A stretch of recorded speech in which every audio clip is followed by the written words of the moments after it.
Hi viewers, ఈరోజు మనం చర్చించే అంశం ఏమిటంటే రాబోయే రోజుల్లో తెలంగాణ రాష్ట్రంలో స్థానిక సంస్థల ఎన్నికలు జరగబోతున్నాయి. తెలంగాణ రాష్ట్ర ప్రజలంతా కూడా ఆ స్థానిక సంస్థల ఎన్నికల కోసం అయితే ఎదురు చూస్తున్నారు. మరి తెలంగాణ రాష్ట్రంలో స్థానిక సంస్థల ఎన్నికలు ఏ విధంగా ఉండబోతున్నాయి అనే అంశం గురించి ఇప్పుడు చర్చించుకుంటున్నాం.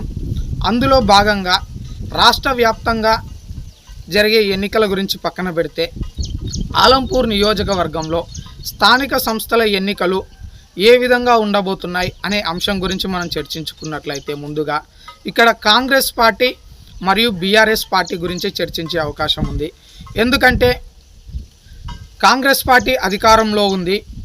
స్థానిక సంస్థల ఎన్నికల్లో తన క్యాడర్ను గెలిపించుకోవడానికి ఏఐసిసి కార్యదర్శి మాజీ ఎమ్మెల్యే నల్గొండ ఇన్ఛార్జ్ అయినటువంటి సంపత్ కుమార్ ఎంతో ఆసక్తిగా ఉన్నారని అయితే తెలుస్తుంది.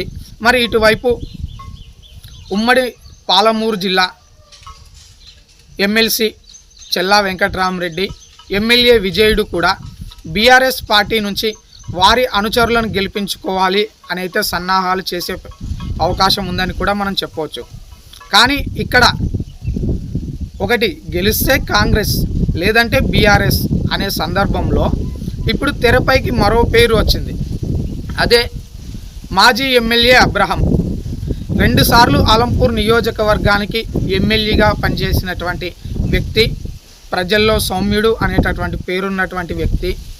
మాజీ ఎమ్మెల్యే అబ్రహం బీజేపీ పార్టీలో చేరతారు అనే ఊహాగానాలు కూడా పుకార్లు కూడా షికార్లు చేస్తున్నటువంటి ఈ నేపథ్యంలో ఒకవేళ ఆయన బీజేపీ పార్టీలో చేరితే మరి స్థానిక సంస్థలు ఏ విధంగా ఉండబోతున్నాయి? ఒకవైపు బీజేపీ క్యాడర్, మరొక వైపు మాజీ ఎమ్మెల్యే అబ్రహం క్యాడర్, వీళ్ళంతా కలిసి బీజేపీ పార్టీకి స్థానిక సంస్థల ఎన్నికల్లో ఓట్లు వేసే అవకాశం ఉందా? అసలు ఆలంపూర్ నియోజకవర్గంలో రాజకీయాలు 3 ముక్కలాట కాబోతున్నాయా అనే అంశాలను పూర్తి డీటెయిల్స్ త్వరలో నేను మీ ముందుకు తీసుకొని వస్తాను. అప్పటి వరకు చూస్తూనే ఉండండి మీ క్యూ మీడియా తెలుగు.